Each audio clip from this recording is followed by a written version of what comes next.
Good evening, everybody. I want to thank you for being here at the October's Crime and Safety meeting for District Number 5. I'm Sergeant Dorian Ratliff. I work at District Number 5 with our Community Partnership Unit. I just want to introduce our speakers so we can get this thing started. Today, Captain Grant is not here with us, so we will be having Lieutenant Rodney Washington in her place, and we will have guest speakers, Amanda Rodriguez from the Community Medical Services, and our Assistant District Attorney, Brittany Kachingwe from the Milwaukee County District Attorney's Office, who's going to speak as well. So again, thank you, and I'll let them get started.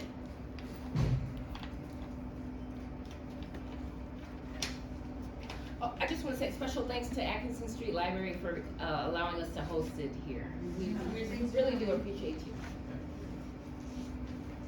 Hey guys, so your police captain reached out to us because she wanted us to come and do a presentation on the opioid and fentanyl crisis and also provide you guys with a narcan training. I'm Amanda Rodriguez. I'm Hillary Tamar. Oh, sorry. I'm Amy Molesky. And feel free during this presentation when we're talking to go ahead and interrupt with any questions, because if your brain works like mine, if you wait to the end, you'll forget what you were going to ask to begin with. So just go ahead and feel free to raise your hand or just interrupt us if you guys have a question, and then we'll get started.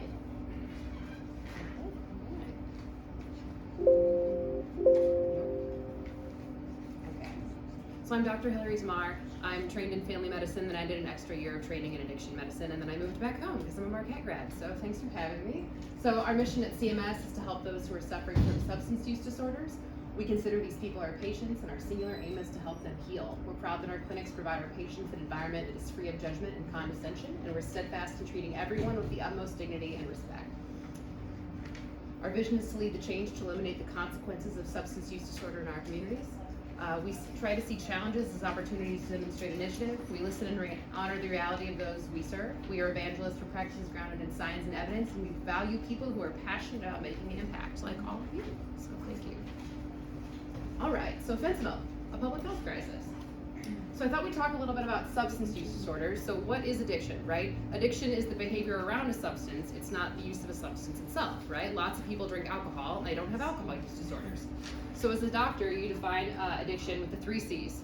Cravings, use despite consequences, and loss of control. So loss of control means using more over time than you mentioned, or than you meant to, and use despite consequences would be, for instance, like I was drinking and I got in a car accident and I continue to drink and drive anyway. Addiction is a compulsive desire or drive to take a substance despite consequences, like we talked about before. So the traditional view is that it's a poor choice that's made voluntarily, and the modern view is that addiction is a chronic relapsing brain disease characterized by compulsive substance seeking and use despite harmful consequences. So risk factors for substance use disorder. Family history is a really big one. The genetic component of addiction is thought to be between 40 and 60%. So if you have 2 21-year-olds who have their first drink of alcohol on their 21st birthday, the person who has a family history of alcohol use disorder is 40 to 60% more likely to keep drinking than the person who has no family history of alcohol use disorder. We also know that like psychiatric conditions, being male, having adverse experiences when you're a child, being in a lower socioeconomic class, all affect substance use disorder, as does the availability of a substance. Like for instance, the research shows us that in communities where you can buy alcohol at a gas station, you're more likely to see more alcohol use disorder because it's more available. So you guys know we have an epidemic. Prescription drug overdose is the leading cause of accidental death in the US. 1 person dies every 19 minutes from an opioid overdose. 130 people die every day from an overdose. And 3 out of 10 people who use heroin will be dead at 10 years. Actually, this study found that people who were controlled for being the same age as people in their, who didn't use substances were 29 times more likely to die. In terms of prevention, we know that the US consumes 80% of the world's global opiate supply, but it's only 5% of the population. 91% of people who OD will receive another prescription for the same drug that they overdosed on, and 4 out of 5 people with an opioid use disorder start with a prescription for an opioid pain reliever. 95.5% of people actively using substances don't acknowledge that they need help. In regards to treatment, there are 2.4 million untreated opioid-dependent individuals in the U.S. only 20% of them are receiving medication-assisted treatment, which we'll talk about in a second. And 1,000 plus people are treated every day in the emergency department for opioid pain reliever misuse. And that could look like having too much of an opioid pain reliever, so maybe you'd fall in your home, or running out early and having uncontrolled pain, or maybe going into withdrawal because you ran out early and then having stomach cramps and vomiting or something like that. So I'll just focus on the top here. Hypertension is the doctor word for high blood pressure, by the way. So we can see that high blood pressure on average takes 5 years off a person's life expectancy. Diabetes is a little more, tobacco is the same, but then if we look at opioids, it takes 15 to 20 years off a person's life expectancy on average. So fentanyl. Fentanyl was developed in 1960. It's 100 to 200 times more potent than morphine. It works really quickly and it's extremely potent or powerful. The overdose epidemic is being driven by fentanyl and analogs, which are like similar substances to fentanyl, or synthetic opioid modeled after fentanyl. Our patients, or the people in our community, are often buying fentanyl in pressed tabs, but they're also buying it in powder. Those pressed tabs go by a lot of names, like blues, or Percocets, or sometimes Mexican Percocets. It's good to know that very few people are buying Percocet off the street because it's just not really available. The only people that are getting actual Percocet are buying it like from relatives they personally know, and everyone else will tell you they're buying Percocet or heroin is buying fentanyl because there's not really heroin out there to buy. Now that's driven by supply more than demand. The people in our community, if you talk to them, don't really want fentanyl. Like, it doesn't last as long, and people prefer heroin. Everyone. But heroin is not really available to buy at this time. It's just not what is on the street. The fentanyl that people are buying is extremely variable in how strong it is. That makes it a lot riskier for people to overdose on. And if you can imagine, if you were using a substance, like let's use alcohol, if you knew like, okay, 1 beer gets me drunk, so I'll have 1 beer, like that's how much you would have, right? And often people that are using fentanyl know how much that they need to use to achieve the effects they want to seek.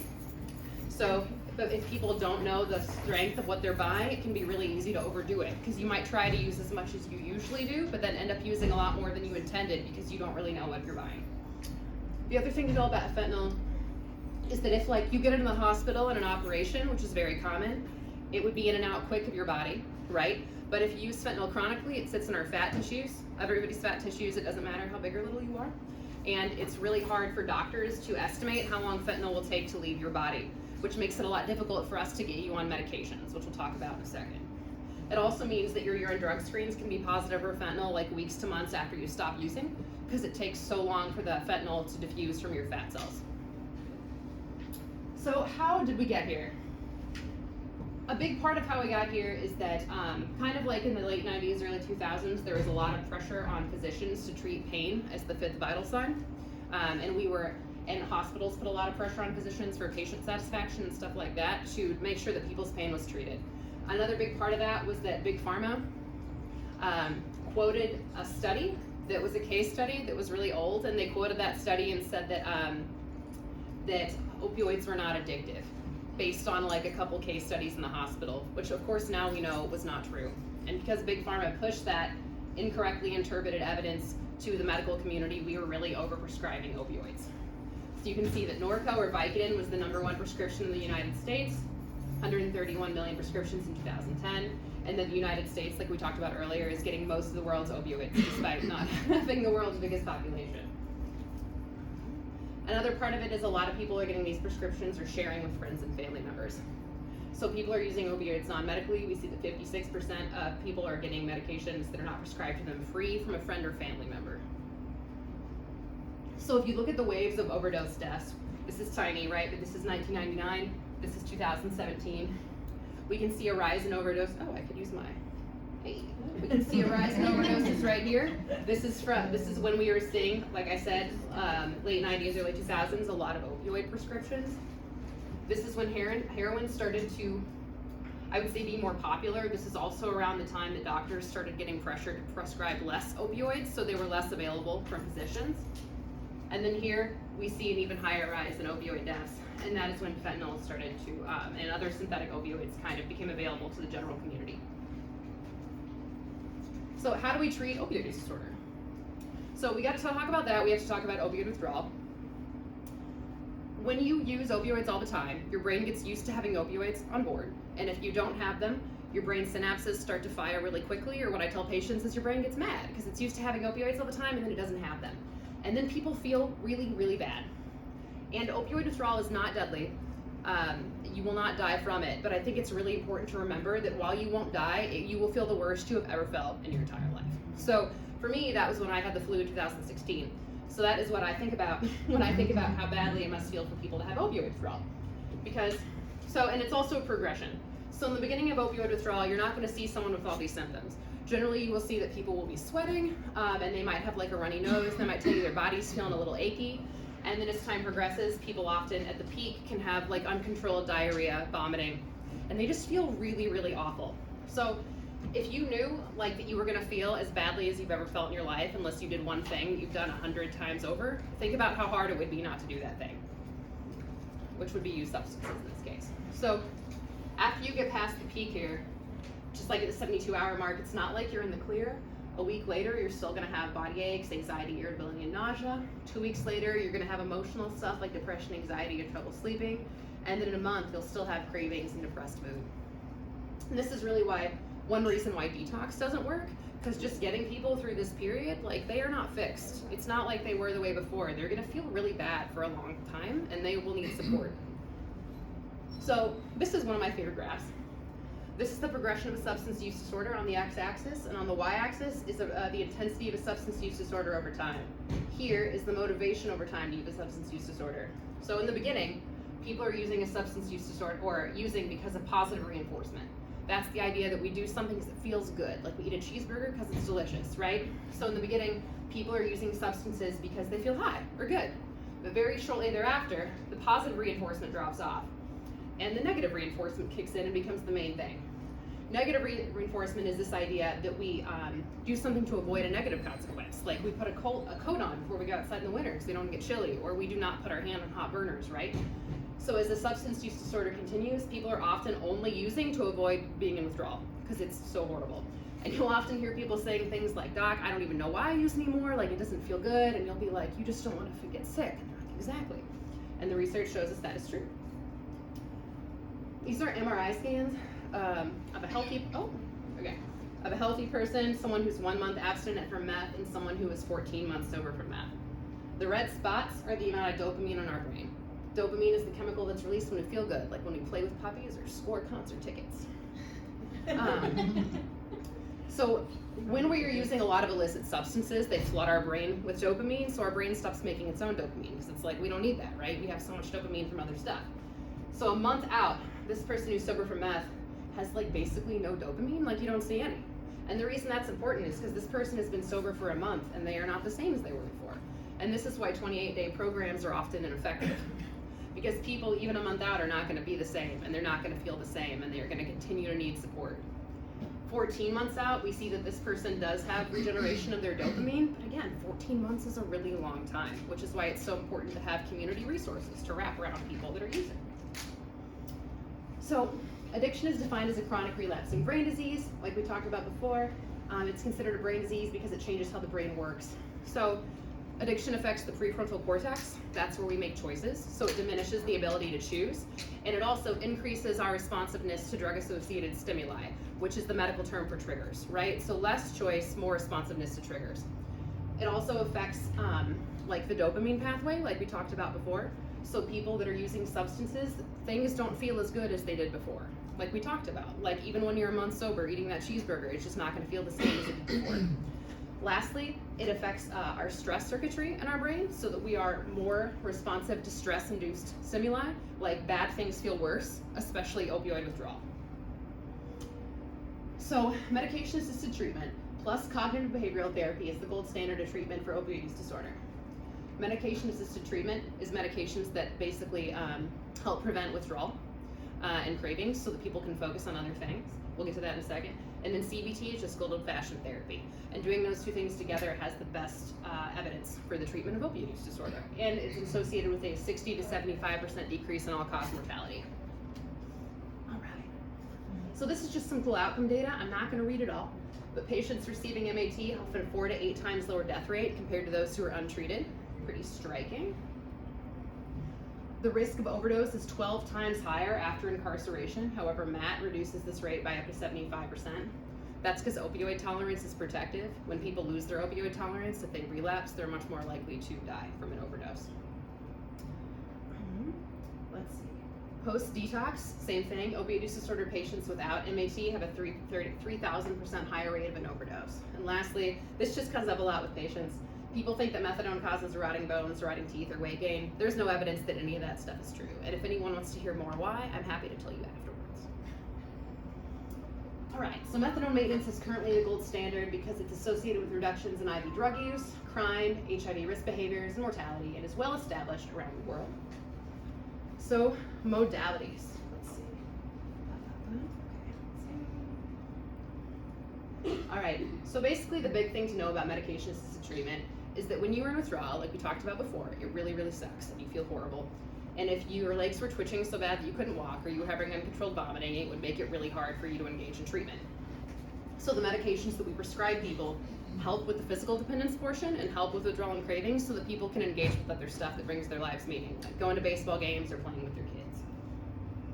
So the point of medication-assisted treatment is that it helps with opioid withdrawal, and when you're at the right dose, you should not need to use other opioids to not get sick. It improves your quality of life. It can block the effects of other opioids. The euphoric effect means it would block the ability of other opioids to get you high. Only 20 to 30% of people with opioid use disorder are on MAT. So I'm gonna skim through this because it's really technical.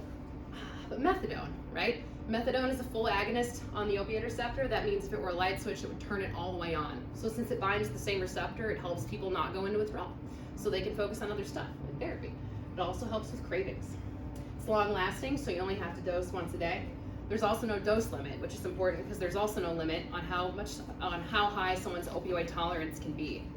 That's important because with Suboxone, like we'll see in a second, there is a limit on how high you can put the dose, and after that, more doesn't help. But with methadone, that doesn't happen. So if we have someone with a really high opioid tolerance compared to other people, they might need to be on methadone to cover their withdrawal for a 24-hour period because Suboxone just might not do it. If we taper people, we try to do it slowly because it takes a lot of time to make the habits that build up a sober life. I bring that up because a lot of people will come in and they'll be like, my mom just can't stand that I'm on methadone and she really wants me to taper. That does not set people up for success. Generally, if people try to taper too fast, they relapse and end up using more than before. That's what I can tell you from my personal experience. Since methadone is a full agonist, you can't overdose on it, and that's why you need to see a doctor regularly to make sure the dose is right. Suboxone. Suboxone is also long-lasting, so you can daily dose. It's also an opioid, attaches to the opioid receptor, but it only turns it on 50%. So if it were a light switch, it would only turn it on halfway. That's important because Suboxone is a lot safer and it's a lot harder to overdose on, though not impossible if you were taking other sedating medications like benzodiazepines or sleeping pills or something like that. Suboxone does have a max dose of 24 milligrams, and if you were to take more after 24 milligrams, nothing would happen because it's already at its max effect, which is why what I was talking about with methadone before, right? Methadone has an indefinite effect if we add more, Suboxone does not. The thing that's tricky about Suboxone and fentanyl is in order to start Suboxone, you have to be in withdrawal. You have to be in a certain amount of withdrawal, and with heroin, that amount of withdrawal was like 18 hours. That's like a really long time if you're using to wait 18 hours to take something. With fentanyl, you have to wait at least 24 hours because since it sits in our fat cells and it leaves our body at like an unpredictable rate, it's really hard for you as a doctor to predict when you would be able to take it. If you take it too soon, because it only activates the receptor halfway, you will go into horrible withdrawal. So it's kind of like a high risk, high reward scenario. And fentanyl has made this a lot more complicated for us in medicine because it's so much harder to get people on Suboxone now since they have to wait longer. Most people who are using cannot wait 24 hours before taking something because of how sick they would get. Sublocade is long-acting injectable Suboxone. It's every 28 days, which is pretty cool. And then naltrexone you would know as Vivitrol. Naltrexone turns the opioid receptor all the way off, so you can't use for at least 7 to 10 days beforehand, or if it's a long-acting substance, 10 to 14 days. Again, most people, like if they can't wait 24 hours, you can bet they're not going to be able to wait 7 to 10 days. So you really only see people getting on this in rare circumstances or if they were recently incarcerated. Because without a controlled environment, it's really hard to stay sober for that long. It blocks the effects of other opioids, so if you use on top, it won't feel anything. You will not have withdrawal. If you stop this, because it's not an opioid, it doesn't bind the receptor. But it will not help with withdrawal symptoms whatsoever. So if a patient, like often people come in and they feel like maybe their mom or dad feels like this would be the best option because it's like not really an opioid unless it's like more moral. But to be quite honest, this is not going to help with withdrawal symptoms, and this may help with cravings is a big may. There's very limited research that it helps with cravings. So I would say generally people don't stay on this very long, and when they do come off of it, they are more likely to overdose and die because this does not maintain your opioid tolerance, and opioid tolerance is a protective factor. So it's really common to hear that someone came out of jail, for instance, on naltrexone. They were on it for a month, then they relapsed, they accidentally OD'd, and that was the only time they've ever OD'd. The length of treatment, because it takes time to build the habits that make up a sober life, anything under a year is not effective, and 3+ years is ideal, right? I would just say this is like a steady as you go type situation, right? Like often if we get in a hurry, it does not work out that well. We know that 25% of people eventually become sober from methadone that start, 25% take it indefinitely, and 50% go on and off medication-assisted treatment repeatedly throughout their lives. I never ask anyone about tapering because often people think that if I ask them about tapering, then I want them to, or that I think they would be a better person if they did, which is not how I feel at all. Like, the evidence shows us that people that are on MAT are more likely to be alive and not commit crimes and not get HIV and all these other things. So if people are happy on methadone, I'm never going to ask them to come off of it, right? Because the whole point of it is to improve your quality of life. So if it's doing that, I'm happy, you're happy, we can keep going. Okay, my favorite question to answer. How is medication-assisted treatment different from using? This is just a crutch. It's not, it's the same, right? I would argue no. One, like we talked about earlier, it's not the use of a substance that makes a use disorder, it's the behavior around the substance, right? So when people are using fentanyl or heroin, it's short acting, they wake up, they are in withdrawal.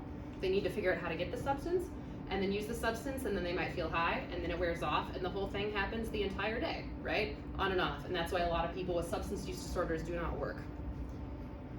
When someone's on MAT or methadone, the right dose, they don't go into withdrawal. They come in and see us in the morning, they dose, and they go the whole day. And they hang up their kids and go to their job and go home and, like, I don't know, maybe read books or garden, and they come in the next day and they dose again. So the behavior on the substance is totally different, and that is why it's not the same whatsoever. So often people are like, hey, if your drug screens are totally normal, we're failing. I would argue that's not true, right? The point of methadone and Suboxone, all those medications, is to improve your quality of life. So I like to ask things like, are you housed now? Have you stopped selling substances? Are you in a stable relationship? Are you employed? Was being on methadone and the fact that you don't have to buy substances every day, was that enough to have you not have to engage in sex work anymore, to like pay for this, right? These are all really positive things. Or if someone stopped using IV and started snorting, even that would be a huge win because using IV is so dangerous.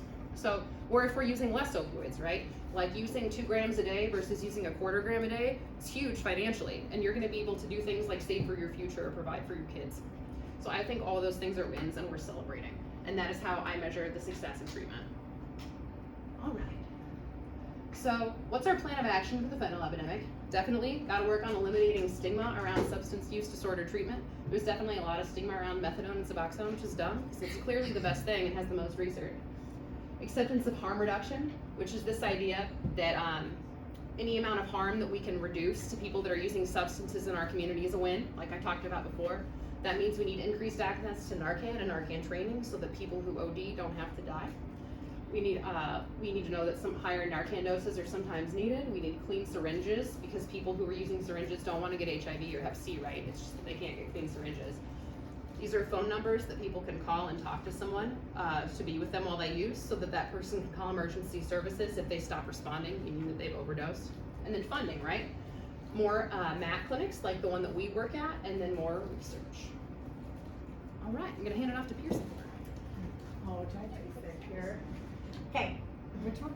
This is the next one, the down one. Okay. One or two. Hi guys. I'm Amy Malinsky. I am a person in recovery. I celebrated 12 years in January of this year, so I'm coming up on 13. And that's just a small part of who I am, but I'm actually really proud of that part of my life. I'm really proud of getting here. I am a licensed clinical substance abuse counselor, and while I loved doing that, my passion is in peer support, and I had the honor of being asked to do that a few years ago with Community Medical Services. And basically what that means is I get to use my lived experience, the things that I've been through in my life, to try to help others make choices for their life, to get them where they want to get. And I hope that somewhere along the way, I provide them a little bit of hope that there might be a way out.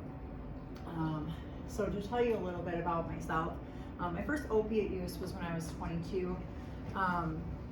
I started using drugs much earlier than that. Weed, alcohol, cigarettes, probably 12. By the time I was a freshman in high school, for my freshman and sophomore year, I was eating acid 5 times a week. And by the time I was 17, I was doing cocaine every weekend. Throughout the years, I just kind of switched from different drugs of choice, whatever was trendy, whatever was around at the time. You name it, I did it, and I had a period of time where I was using it. But I'm at opiates. I find it really interesting that opiates took over my life the way they did, because in my younger years, I had some surgeries. Like in my teenage years, I'd had some surgeries where I was prescribed Vicodin, and there was 3 surgeries. The first one I got the Vicodin and I took it and I threw up, and it was the most horrible feeling. So I never even filled my prescriptions for my 2 surgeries after that. I really thought up until the age of 22 that I was this like really functioning drug user. I would, and it's so ridiculous to say, because I like totally dropped out of school. I mean, I was doing acid 5 days a week and cocaine on the weekends. Like, I didn't make it through school. I dropped out to party and sleep and whatever, but somehow in my mind I thought I was like functioning to some degree. I guess I don't know if it's relevant, but I'm just going to share because I think I have a few more minutes than I expected. When I was a teenager, like I said, I started using drugs so young, and my parents were taking me to psychiatrists, trying to figure out what the hell was wrong with me. I was really out of control. And I was diagnosed with a plethora of mental health diagnoses, which included prescriptions for a lot of mental health medications at a pretty young age. I was hospitalized sometimes for 30 days at a time. And I very, very clearly at 14 years old remember sitting in the psychiatrist's office with my parents, and they told my parents that I was so sick that I would never move out of their home. I would never have a full-time job, and I would never be able to care for myself. I don't blame the psychiatrist, but you want to talk about like setting me up for failure. Like, this professional man believed that I could never do anything. I was never going to go anywhere. And again, I don't blame him. I believe he believed that at the time. It just shows where we've been and how we get here. I mean, I respected that man a lot, and I didn't think I was going to be anything. I'm going to tell you right now, I get super emotional. I do this a lot. This stuff doesn't go away. This is really a strong part of me. So, I did opiates for the first time at 22. Super casual, fun thing. My boyfriend brought home an Oxycontin. He's like, you should split this with me. I was like, cool. And I laid in bed for 3 days vomiting. I was very, very sick. And never once in those 72 hours did I think that I was not going to do it again. Never once. The only thing I thought was, I better do less next time. That was clearly too much. And when I think about that, if that doesn't show that there's something different in my brain than someone else's, I always use the comparison that my mother drank for the first time at 21 years old, and she threw up. And my mother is 73 years old today, and she has never had another drink of alcohol. She didn't like what happened, so she never did it again. I didn't like what happened, so I wanted to change the formula. I wanted to do it differently. And clearly, my brain works much differently than hers. That was the beginning of a very, very difficult 10 years of my life. I didn't know what Oxycontin was. I didn't know what withdrawal was. I didn't know what any of those things were until the first time I experienced withdrawal. That was when I found out what it was. But it took me so long to realize that there was a problem with what I was doing. And by the time I realized it, it was just too late. I won't go into all the details of all that stuff. What I'll tell you is in 2005, in 2006, let's go there, I ended up in Racine County Jail with 10 felonies and 9 misdemeanors, charges including burglary, forgery, worthless checks, retail theft, things of that nature.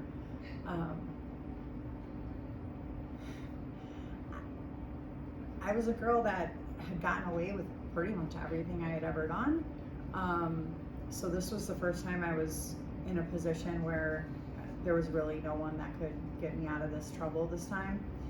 And I believe that the judge went really light on me on the front end with a lot hanging over my head. I was sentenced to 8 months condition time in Racine County Jail, so I spent 240 days there. And then I was on 3 years probation with a 7-year state sentence, as well as 2 withheld sentences that carried up to 6 years each. So I had an opportunity to get out and do the right thing and change my life. Wouldn't it be great if my story ended there? It doesn't. It doesn't, because jail doesn't make you better. And like Dr. Tamar was talking about, like, you keep using because you want to avoid the withdrawal, and that is absolutely true. But the other part of that is all the damage that you do to yourself while you are using. The removal of the withdrawal doesn't make you better. Like, I was really messed up from everything I had done. I had hurt a lot of people. I'm a really nice person. I think you guys should know that. But like, I used to tackle my mom, like physically hurt her and fight her for money, for her car keys. I was mentally, psychologically, and physically abusive to almost everyone in my life.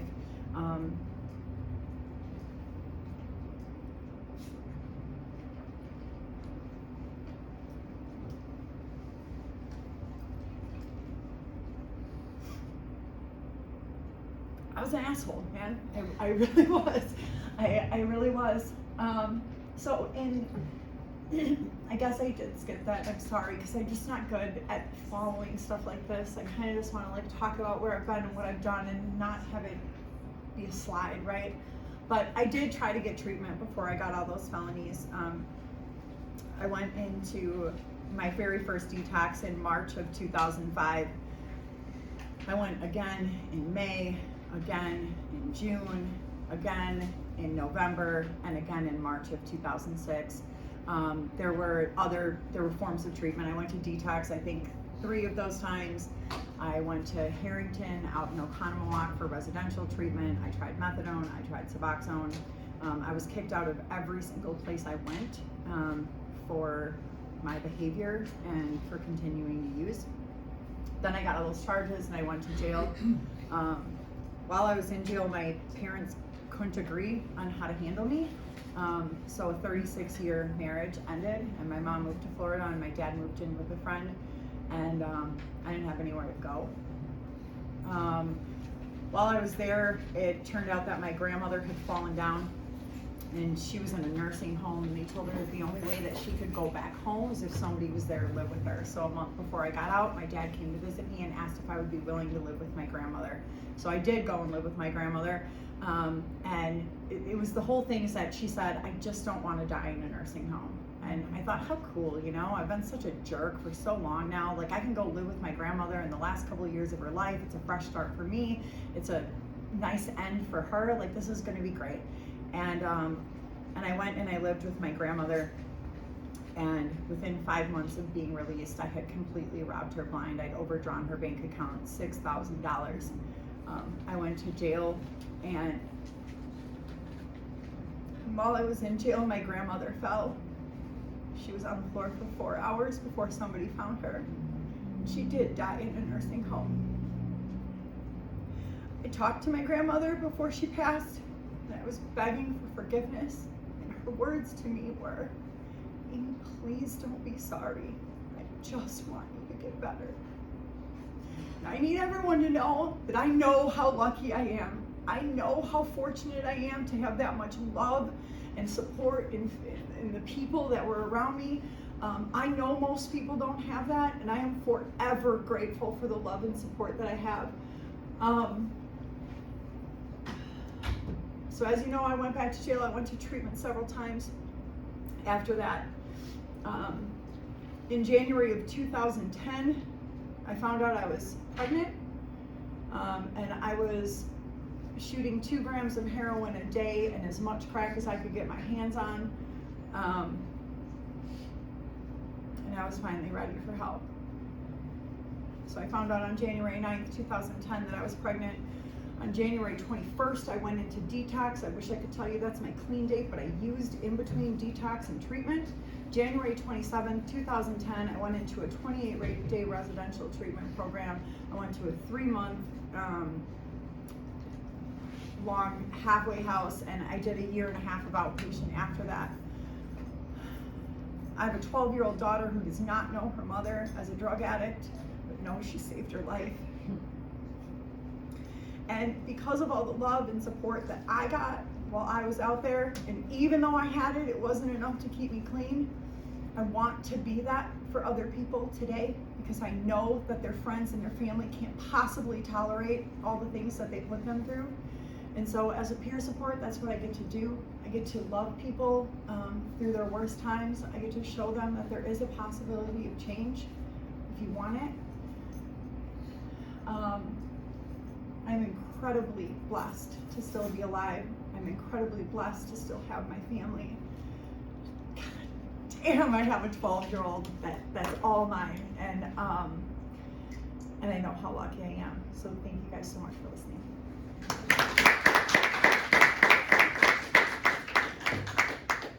Okay, so we are gonna do a narcan training now. So we brought you guys all here talking about fentanyl and opiates and all that fun stuff.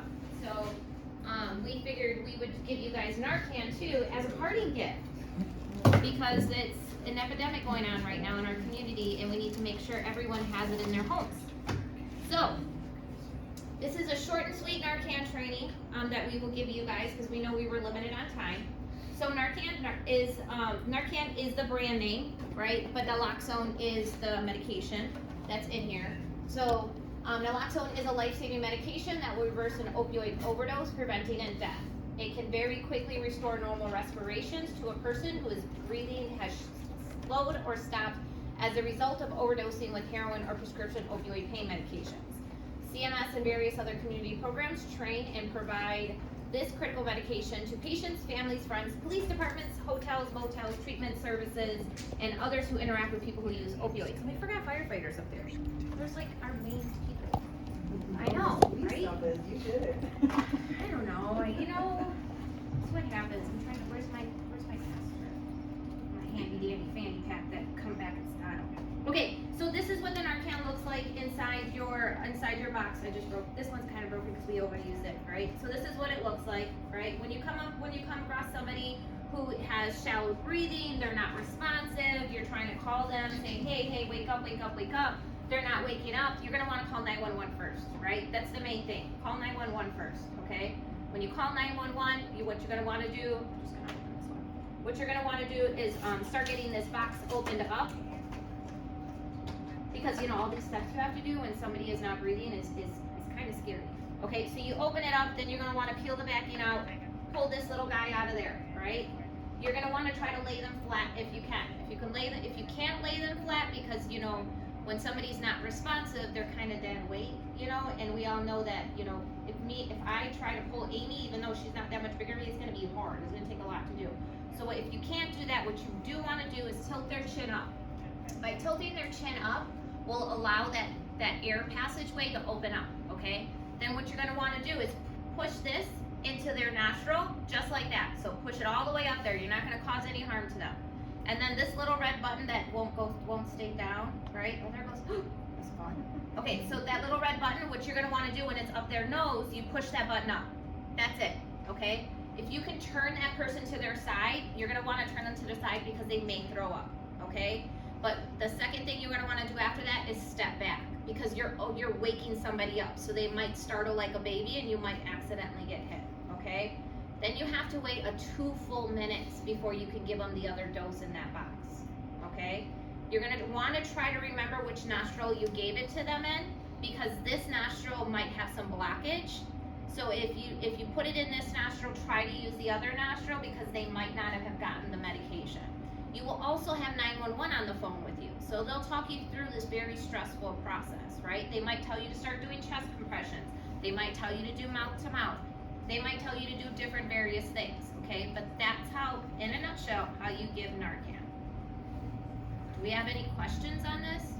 I've heard back and forth about keeping it inside your vehicle, that it can be bad when it's hot out, but I've also, seen people who have OD'd in my line of work, at least, behind the wheel of a car at a red light. Is it okay to keep it in your car? So having Narcan on you is better than not having it at all. There's no research that says it's not good at all, right? Now, Narcan, when it's frozen, you can't use it, right? So, but what you can do is bring it in the house and then it'll thaw out and become liquid again. So we do know that to be a fact. Somebody did some research on it, very good friend of ours, Assistant Chief Parrish at the fire department, and if you bring it back into the house, it will liquefy again and it is effective. But it does lose some effect to it when it's too hot, right? But at least it has something in there and at least you have something, right? This is what we use is 4 milligrams of Narcan. That's a high dose of Narcan. Paramedics typically about 0.5 at a time. So we're talking about giving a very high dose. It does leave some room for error. It does leave some room for the potency to drop. The whole idea is as long as you're calling 911 and you're getting paramedics on the way, that shouldn't matter. You're getting something in there. Something is better than nothing. It also takes a full 30 minutes for Narcan to take full effect, which nobody can wait that long. You can't wait 30 minutes for somebody to wake up because they could die in that time if the stuff that you gave them the first time wasn't enough. So that's why there's that 2 minute. But as long as it's not frozen when you're trying to give it to them, just do it. Thank you. Yep. And the other thing is I want to say, because the individual is going to know that you called 911, right? Like if you're a stranger giving them Narcan, they're going to know when they wake up that you called 911. If they happen to wake up and you still have a dose to give them, please give it to them. Because while they run away, not like don't give it to them in their nose, but give them in their hand, pass it to them, and say, hey, just please take this with you. Because our goal is if we train enough people on this Narcan, and if you see somebody on the floor responsive and they have this in their hands, you know how to give it to them that they just had an overdose. Because this will wipe the opioids off the receptors, but it's still in their system. Okay, so they can still overdose again within an hour. Some might take longer. It depends how strong the drug is that they were using. And it's not just for opioids, right? People who are out here using cocaine, there's fentanyl, there's cocaine laced fentanyl, or fentanyl laced cocaine. Sorry, got my brain wrong. So those individuals think that they're not at risk, but they are at risk as well. We're seeing a lot more folks dying of cocaine and methamphetamine use because it's laced with fentanyl. So just so you know, don't be afraid to take this. The other thing I want to leave you guys with is that it's no longer common, oh, my kid came home, I know they were out partying all night long, they went to the bedroom, they're snoring, they're fine. They're not fine anymore, guys. They weren't just drinking, they might have been using something else. Go wake them up, okay? If they wake up and they're mad at you, who gives a crap? I would rather have my kid be mad at me than the next day wake up and find them deceased. So that's what we're calling the death rattle right now. The snore is a sign of an overdose, okay? So if you hear that snore, wake them up. If they're mad at you, they're mad at you. I'd rather, like I said, I'd rather them be mad at me than they wake up the next day and they're deceased. I just have a couple of questions. Like, Yep. you want to keep it on you. What if you have it in your house and your kid gets a hold of it? If they ingest it in any way, is there any issue? Nope, it's nothing. Nothing will happen to them all. You can give this if your kid gets into your medication, right? If you take your if you have your pain medication or any type of opioid next to your nightstand and they take it, or you drop one and your dog eats it and they overdose, you can give this to your dog as well. No, I mean the substance itself. That's what I mean. Narcan doesn't- No, that's what I'm saying. This won't do anything to that child or your dog if they eat it. I mean, if the dog eats the plastic, that's a different story. But if the actual medication in here won't cause any harm to a child or anybody else. Okay, how do you prevent it from freezing if you have it in your car? We live in Wisconsin. Throw it in your trunk. It's gonna freeze.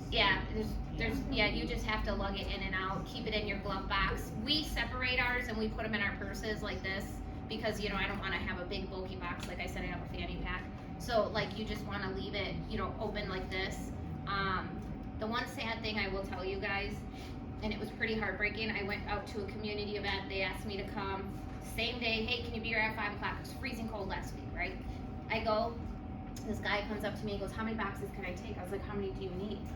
And he's like, I'll take 4. I was like, okay. He opens up each box, then he takes them out of these packages as well, and he puts them in his bag like this. And he said, my friends are dying, and I need to have it ready. So it's heartbreaking, right? And so that's why we're out here, we're giving them to folks, because people know that there's stuff out there, and we need to make sure we're saving our loved ones.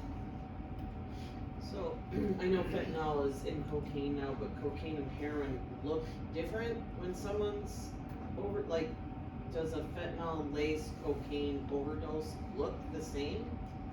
Cause I feel like there's, but. Yeah, because they're Right. overdosing on the fentanyl, Yes. not on the cocaine. Exactly. Okay.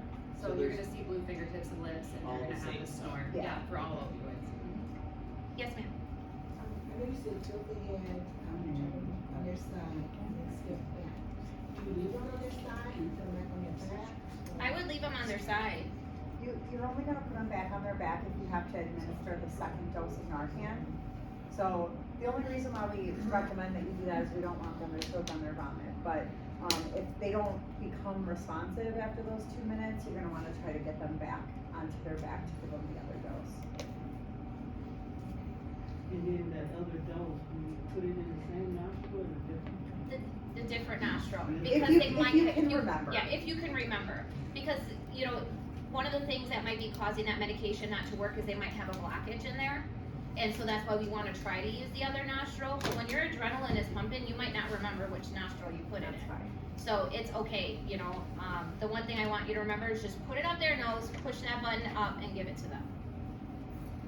And we do have we have little instruction Yep. cards, so if you wanna take Narcan today, we have instruction cards that really go over everything we just said, the steps that you take and the signs to look for. So you don't have to remember everything that was said here tonight, you'll have this card for reference, and it'll be something that you can look back over. Do you guys have any other questions? These are all great questions. Another thing I wanna let you guys know, Is yes. there a time limit on it? Yes, so these ones expire in 2025. So, but you can come find one of us, you can go to a health department, fire department, that's what I was just gonna say to you guys. So, back in March, all fire departments now carry these on them as well in actual firehouses. So if you need Narcan, you can just knock on the firehouse door, say, hey, I need a Hope kit. Inside that Hope kit has the nasal Narcan, 2 fentanyl testing strips, the CPR face shield, how to use the Narcan, not Narcan resources, but resources in the community, and never a use alone card. So you can tell your loved one, anybody you know that they need Narcan, there is that Hope kit that all the fire departments will give you. They're also leaving it on the scene, so a lot of folks, they'll go to their home and not wanna go to the hospital, and so they are actually leaving that Hope kit behind after that person is responsive and, they are able to leave. Yeah, So and that's- they don't collect any data, they don't ask any questions, you don't have to sign anything or give your name, you just knock on the door and tell them you want it, and they hand it to you, no questions asked. Yep. Yeah. Do you guys have any other questions? Okay, so we'll go around, if you guys, I don't know if you guys just wanna come up or you just want me to bring it to you, I can bring it to you. All right, good evening, everyone. Milwaukee County Assistant District Attorney Brittany Kachingway. For those of you who don't know me, as just an unplanned segue into the conversation we had, maybe at a later date I can discuss with you guys the drug treatment court program that we have at the DA's office. Oftentimes when we see individuals commit certain types of crimes, it's a giveaway that it might be drug related, so we do have a program within the Milwaukee County District Attorney's Office for drug addiction issues. 2 things I wanted to talk about. There is a handout over there with 13 pages. The Milwaukee County District Attorney's Office has its own internal law enforcement agency that a lot of you might not know about. They're called our DA investigators. It's in-house. They're not the typical police officers who are wearing uniforms. They're not out in squad cars. Some of the two services that they help provide us, we call WITSEC. It's our witness program, witness protection program, essentially. Started in 2008 when a witness on very important homicide case was killed because he was a witness of that homicide. So we now have internal people that help us with that when there are victims or witnesses who feel like they're threatened. They help provide security and investigation into those sorts of things. Also right now they're helping do subpoena services. Most witnesses and victims of offenses don't want to come to court in order to prove the case and make sure the bad guy is held accountable. Our investigators will go out and they will personally serve these individuals with subpoenas and make sure that they show up to court. But they are a law enforcement officer and they have not, up until recently, had body camera. I asked, people are gonna wonder why law enforcement doesn't have body camera. I know that's gonna be a big question, and the main answer is funding. They have not had the funding to get body camera until recently. So they put together their protocol for body-worn camera, something that may affect the community when they wear it, why they wear it. It's 13 pages of protocol that they wanted me to go over. I am not. You guys know how to read. If not, I'm more than happy to go over it. Basically, if it is something that you are interested in, and if it is something that you have questions, concerns, anything about, please contact me. I can put you in contact with our chief investigator or people in charge if you have any questions related to that. It's not to spy on people, it's not for surveillance, it's for transparency. They primarily work in the courthouse. You're not gonna really know their law enforcement because, as Chief Investigator LaFleur says, they get to wear their pajamas to work essentially. But they are out there investigating and they do have contact with the community, so they do want to be able to have that level of transparency and wear body camera. So any questions regarding that? Any issues, concerns, whatever, please feel free to contact me. I also wanted to talk to you about 4 different cases, just give you an update about what we're actually doing out here in the community, the different crimes that we've seen lately and resolutions. I'll start with an individual by the name of Travis Parks, 19 years old. He had no prior criminal conviction or adult convictions. He had several juvenile adjudications. He was in the River West area when he approached a 75-year-old woman who was loading her walker into her car in her garage. She doesn't know if it was a gun or some other form of object. He hit her in the back of the head with the object and stole her purse. Within 5 minutes, he was using her credit cards at a local gas station. He left his fingerprints. It was a very easy case to prove. He's on video using the credit cards, and his fingerprints were on the scene. He did give a confession.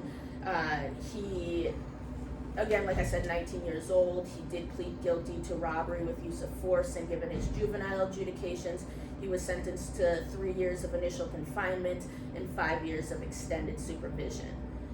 Next case, Alexander Duke. This happened the corner of Palmer and Chambers. So if you are unfamiliar with the area of Palmer and Chambers, between January 1st and July 7th, there were 43 incidents of shootings in one block area.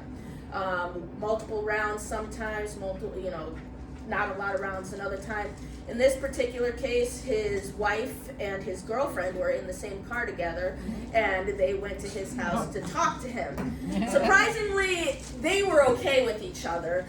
He was not okay with whatever happened. He fired about 13 rounds at their car. Luckily, nobody was hit. The car was hit. The wife was uncooperative with police. She only wanted to make a police report so that way she could put it in, give it to insurance. So we had an uncooperative victim. So how were we able to ID him then, since she, did not tell the truth to the police? Ring doorbell camera. He might as well have just looked up into that camera and smiled. It was spot on. There was no denying that was him. There was no denying the video that showed him firing multiple rounds. You see the muzzle flash and everything. So he was charged with second-degree recklessly endangering safety with use of a dangerous weapon, and possession of a firearm as a felon. Given the fact that there were uncooperative victims, that in fact one of the victims the wife did come at sentencing on behalf of him and not on behalf of the state. So the fact that nobody was hit, I honestly was thinking that he would get probation. That's just based off of what I assume the judge would do. Given his prior record, he did get 5 years initial confinement and 5 years extended supervision, so I was happy about that resolution. It seemed that he was a dangerous person, and he will be extradited to Illinois, where he has other domestic violence charges.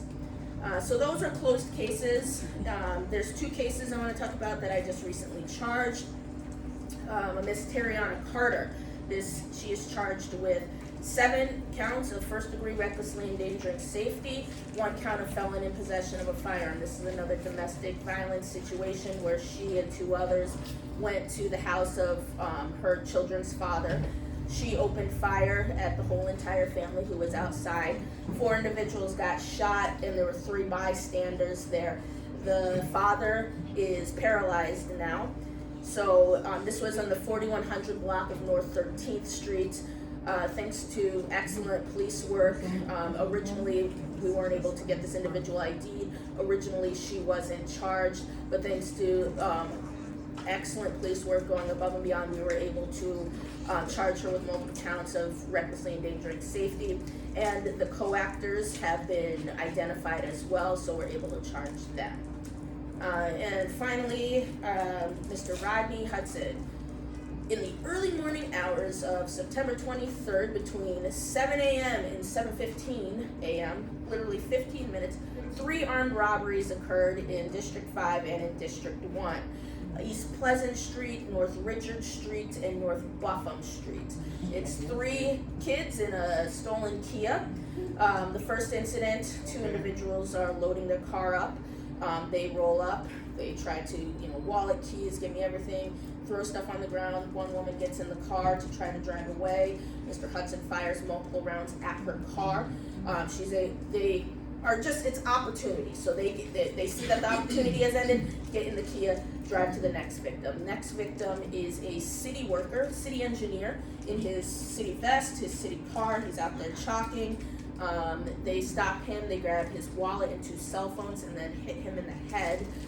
He's okay, but then they shoot the computer in the work vehicle because they think that he's going to be able to call police off the computer. All of that's on video, Ring doorbell camera, we see all that. Third individual is a school teacher walking into the school right across. She parks her car, gets out, is walking up to the school, and this is all on video also. And the one takeaway that I want from this particular incident is when she saw the guns, just everything on the ground and backed away. I like to think about, if this ever happens to me, I'm gonna have some wisecrack, I might do this, I might do that. Realistically, I'm just take it. Their phones, their keys, it's property.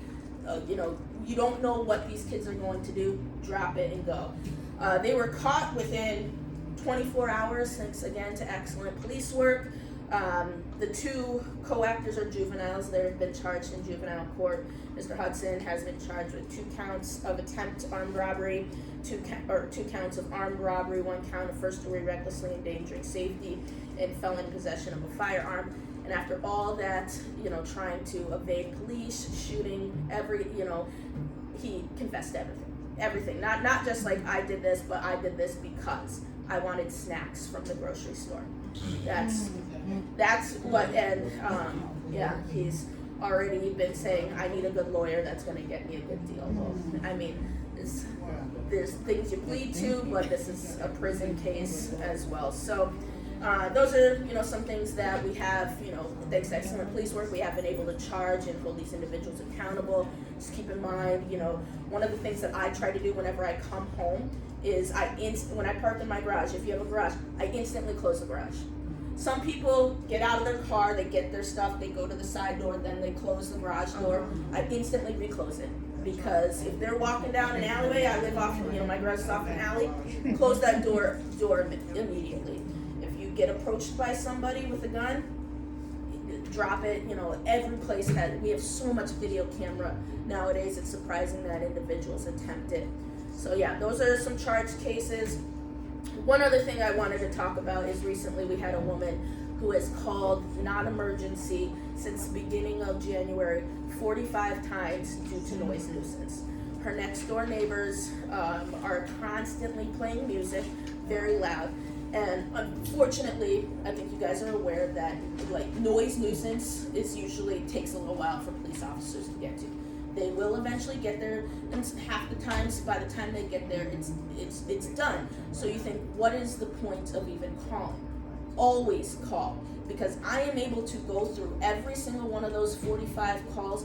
I am able to contact the owner of this place that has the noise nuisance, and I've provided a pre-nuisance letter saying if this, you know, behavior continues, we will put the property in nuisance, and every single time the police are called, you will be charged. It's slow, you know, 45 times in 6 months. It got to a lot, but it is helpful in the end to have those calls for service.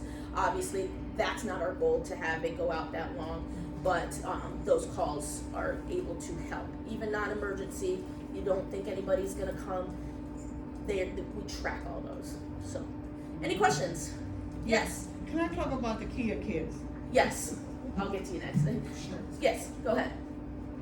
Oh, Yeah, Kia. Yeah, I got my car stolen, well, once at Clinton Road Center. Okay. And I'm thinking we're seniors, we need to have some kind of security at Clinton Road Center, like cameras or something. I don't know, when we have different activities going on. Okay, the first time it was in December 9th, they stole my car. They parked it in some woman's garage on Port Washington. They didn't wreck it, but I had groceries and all that in the car. Yeah. And they just took the milk and they just went crazy with that. But they didn't egg it, and that was a good thing. Exactly. So it took 3 months to get the car back. Okay. And so they got me again. They had a function going on at Clinton Road, and they tried to get the car. It even had a club on it, and they broke the back window. It was just, but there were people outside, and they saw this going on. And they called the police and yelled at the kids.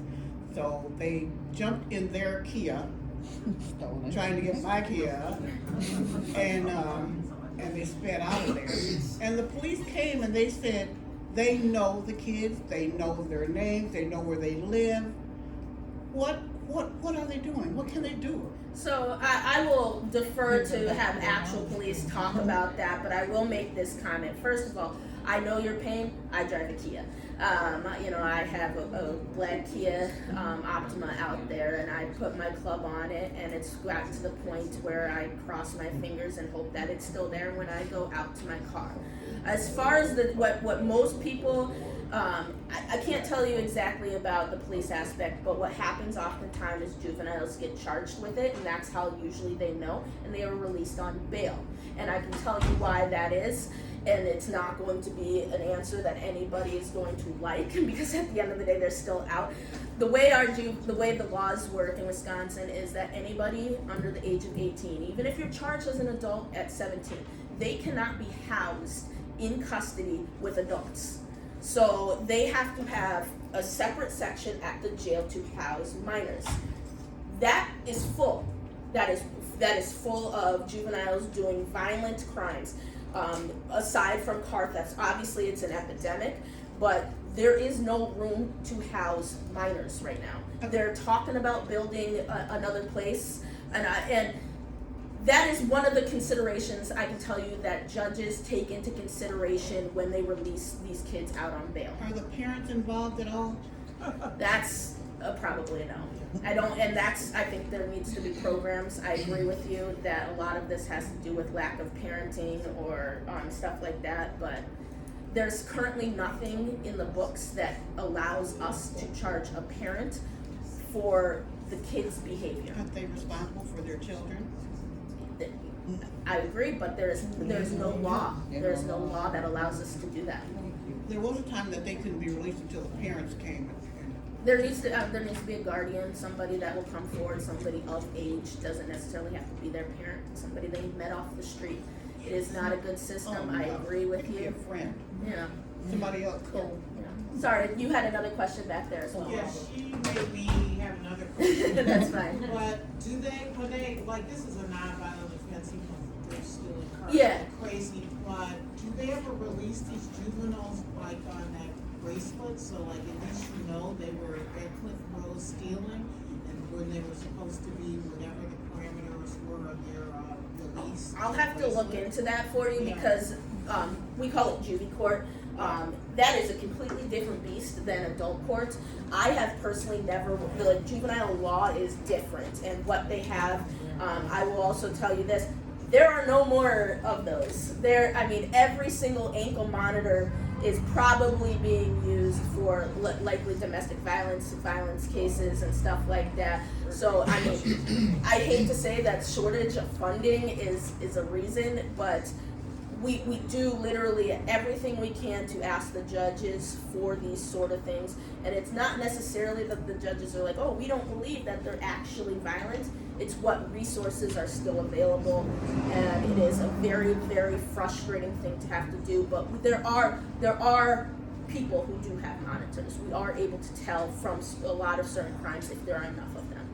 So now the question that I wanted to Yes. ask was when you were talking about the incident over on, what was it, Chambers? Yeah, Palmer Chambers, yeah. Because I live in the Romney neighborhood, so I'm just wondering, we talked about the victims were not cooperative. Have you ever thought when you're doing the sentencing to talk to like the neighbors, like and have we're like also the victims? Yeah. Because I probably heard the whatever 20 gunshots and it's like We had- undeclared war. It's very stressful. You know what I mean? And I know sisters look at me because we all hear it. It's like we need to start. It's like a public health concern. Yeah. And it impacts on the quality of our life, and we want to be committed to the neighborhood. But when you feel like you're, in Beirut some half of the time, something has to be done. So we have- maybe you Yes, just heard community. that. It's called a community impact statement. What I will do is for we finally were able to finalize it. Is everybody here on the email chain? Okay, and if you're not, I'll bring some to the next hearing.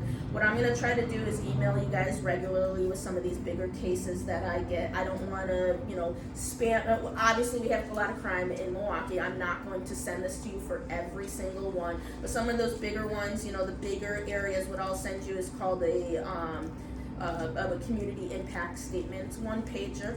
I not all the times can give you every single detail about that case, and I want you to use it sparingly. But if you live in the vicinity of a particular incident, let's say, a rash of burglaries happen in River West and that's your area, feel free to submit a community impact statement, how these types of crimes are affecting you, and I'll send that to you. But yes, and I'm happy to submit that. Anything that I can bring to the judge to say this is, and that's what I did in my argument for the Palmer and Chambers one. I said, nobody was actually hit, but this neighborhood has heard gunshots regularly. I see far too many cases where the 8-year-old walking down the stairs to get her juice at night is hit by a stray bullet going into the house. I've seen it. This is something that does not just affect the individuals, but it affects the whole community. So yes, I will send that out. I will get that out next week. It would be nice to have 30 people in the courtroom and you can point to them and say, these are the neighbors. They need not say anything, but you got 30 people. Absolutely. We need to stop this. This is Absolutely. Give you updates, at least give you the case number so you can monitor CCAP of when the next court dates are. If you want to follow it, just keep me in contact, but I'll send that email out next week or later this week. Yes? Yes, I have a question. Yeah. Back to your comment or your statement about noise nuisances. Yes. So why aren't they taken seriously? It's not that they're not taken seriously. It's, like I said, multiple times when officers are able to get there, the noise, the party's over. The party's over and stuff like that. Or what I saw on those calls is by the time that they get there, they knock on the door and, the individual who has called the police has fallen asleep. And does not answer the calls or does not answer the officer knocking. that's at least what I saw on this particular case. I'm not saying that happens all the time, but that's just what happened on this particular case, and we were able to. So it's not that it's not taken seriously. Every single case is, you know, a case-by-case basis. But if officers go on scene and the noise is still occurring there, obviously they're going to go to the door and they're going to try to make it stop. These individuals at that house just did not seem to care and kept it going. So Okay, so what if an officer asks that neighbor that's playing loud music to turn it down and they don't turn it down, but there's no citation given? or they turn it down while they're there. I mean, citations, if they hear the noise, like citations will be issued.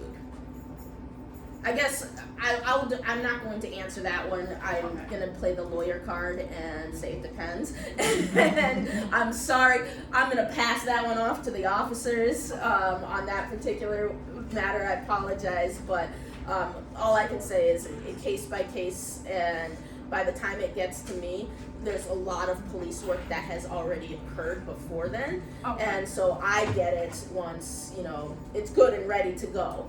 If that makes sense. I was wondering, because it's not just me. I do call about noise. Yeah. And I have other neighbors who call, they have it on video, and they're willing to show the officer the video, and still no citation. Okay. Is it still happening? Yes. Okay, we'll get your information at the end of this. Absolutely. All right, just for the sake, can we just get Yes, this out, absolutely. and then we'll I'll have come a talk to you question. afterwards, okay? We'll have it open up for questions, so everybody. But we're just gonna get through this first. I know you got a question. I haven't forgotten his question.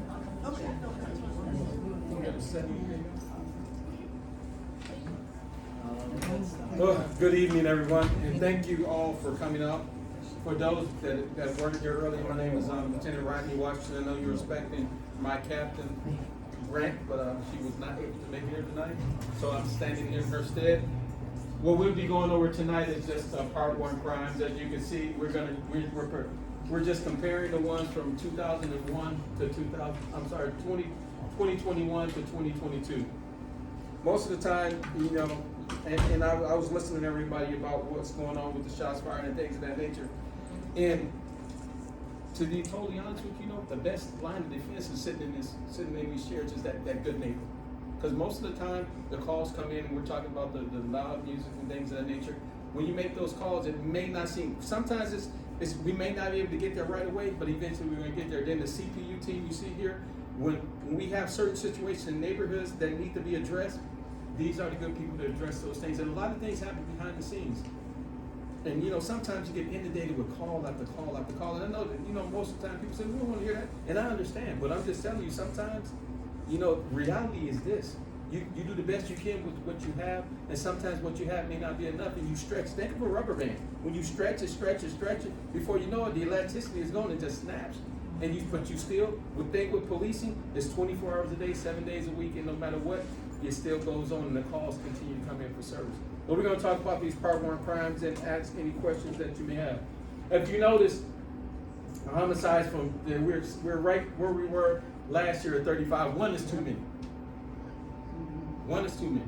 But unfortunately, the reality is we have a lot of guns. We have a lot of people that get the hold of guns, and gun crimes are continuously happening. But we're right where we were, so that didn't increase it. So that remains at zero. The rate we're up by 2% from we were last year. Robberies, we're down actually 12%. So that's a plus. And the thing and that's something we're talking about, how that back in the River West, when those kids went on that robbery spree and those things of opportunity, and bad things happen. And that's why when we tell you guys, when you're out there, just try to pay attention to what's going on around you, and always put your head has to be on the swivel. And you talked about your Kia and things like Clinton roads and having the cameras and things. That's something that needs to be addressed. Ag assaults, we're down 7%. Now, human trafficking, we're up 300%. We went from 1 in 2021 to 4, so we're up 300% there. Burglaries, we are down 29%. Thefts, we're up 3%. Motor vehicle thefts, we're actually I'm sorry, thefts were down. We're actually up in motor vehicle thefts. I don't know what you guys are gonna do about those kids. And I say that, and I don't say that jokingly, because kids are one of the #1 cards that are targeted right now. And here's the sad part: it's just a Wisconsin thing. You go other states, they're not stealing kids. Wisconsin, for some reason, kids are the #1 vehicles being stolen. So what I did was I took the turn key and I got a push start. Did that help? Yeah. Okay. Arsons, I'm sorry, motor vehicle thefts, we're down 29%. Arsons, we're down 2%. So total, we're, for district number 5, year to date, we're down 12%. Non-fatal shootings, we're actually down 10%. Carjackings are up. Can you turn on the lights for me? It's okay, I can see it. 21%. Thank you. So carjackings, we're actually up 28%. Just to give you a brief history for myself, I've been with the city for 31 years. 25 of those years have been with the police department. Prior to that, I was with the housing authority. I did 7.5 years active in service, and I did 21 reserve. So when it comes to community service, that's kind of like my thing. You know, dealing with people, that's kind of like our thing. And the one thing that I try my best to do when I'm in front of everybody is be truthful with you. A lot of times we want to tell you all the things that we can do, but we're limited to some of the things we can't do. And here's the biggest thing. When we tell you we're limited, we're not saying that just because we're trying to get you to stop. We're saying it because sometimes we need your help. You know, a lot of things are coming towards policing. We have and here's the truth about this. We have a lot of our nucleus of young people, they're being cherry picked by other departments. So Milwaukee, the more individuals we get, the more people trying to take them away and go other places. And it's becoming difficult. You have a lot of older people, such as myself, who are getting ready to retire. You know, you've been on this job, you've seen this so much, you see the transition, and some things are sad. Just like the crime. Crime is, I've never seen it to this point here since I've been in the city. As far as people hurting people taking your property, and people just not caring. So what? Go ahead. I was just informed by the library. 10 minutes. We have to be out of here by 7 o'clock. So we got about 5 minutes. I'll open it up. So here's my question for you. Who has police-related questions that they want to ask? Go ahead. Okay, so my good friend Dan owns the coffee shop on Center and Pratt. Okay. It is a magnet for folks with some severe mental health issues that Dan and his staff have to deal with almost on a daily basis. When they call 911 and they request CART teams, we're trying everything. It took an hour today, and then when the police get there, they don't do anything. And I know the laws about, but this guy was, this is constant. What can we do? Now, when you say that constant, so is that something that happens what hours are they occurring then? We're open 6:30 to 3. Okay. If we were open till 6, it'd be Whenever till they're 6. open. So 6:30 to 3, 6:30 morning to 3 That's our afternoon?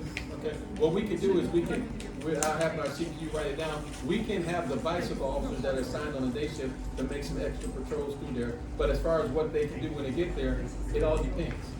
And I say that being realistic. It all depends on far as what they're doing at the time.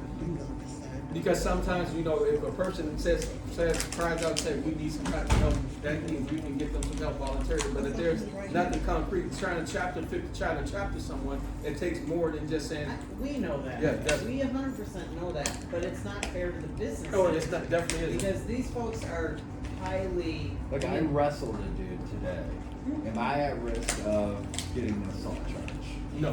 If you're wrestling the guy because he's doing something in your business, you have a right to protect yourself. But in a situation like that, when something happens and you're assaulted, that's when you say, okay, now something needs to be done. That's when we can step in and say, okay, it's gone beyond, you have a mental illness, but now you're being violent. So that takes it to a whole nother level. They went to another business and they were violent. Okay. So, and this is happening a lot. We're told to request the CART team, but I feel like that, no offense, is kind of a joke because it doesn't actually. We don't get anybody from a CART team. I say the fastest thing to do is get the district officer, once we have the individual in our custody, then we can have CART come in I and sent a make frantic email to all and the CART can then COOs make a recommendation as far as their mental health. Because we had a guy restrained for almost 2 hours. Mhm. Yeah, that's, And that felt fucking crazy. and nobody came? We called 911 3 times. See, that's, and they, and you, This is why I think we need a meeting to talk about how to talk to dispatch. yes, you do. Dispatch, there's a lot. Because when you have somebody that's right there, that's a priority Yeah. one. Yeah, I don't know what exactly. priority they gave that call, but when you physically fighting with someone and you are on the ground restraining, that's a priority one. Meaning you need somebody there right In a away. chair. Oh, Yeah, physically. that's something totally Do we different. have that for you on the next meeting? We were, I yeah, we mean, just we've done had, it before. yeah, we're gonna have This is someone at right. the next So meeting. today, a dispatcher or somebody from our was gonna come and speak, but they're holding it off till next week. Yes, So because they we will had be the here other speakers, so physically we didn't next want to month. try to So that's shortchange. good. I'm glad it's coming. Any- Sorry, she had one. No, that's, you know, I know it's gonna be, my questions are all gonna be about, we don't have funds. Yeah. And I know. Ask the question. And you know, because you have other states, you know, that have things in place, all of these, ones that juveniles or Mhm. wherever they are. Juvenile detention And center. they have them, you know, like our streets are such mess. Put them out there and make them do something. I wish. You know, I always Work. think that too. I want Yeah, that. because you can go to, mainly Mississippi, right? Mhm. And you see them out there on the chain line. The 19-year-old. And where the city are saying they don't have the people to clean the street, make them do something versus sitting in there feeding them. I mean, those are some very good And I questions, know. good valid answers. And if I had the authority, I would like to do that myself. Exactly, and the first thing they say, well, who's going to monitor this?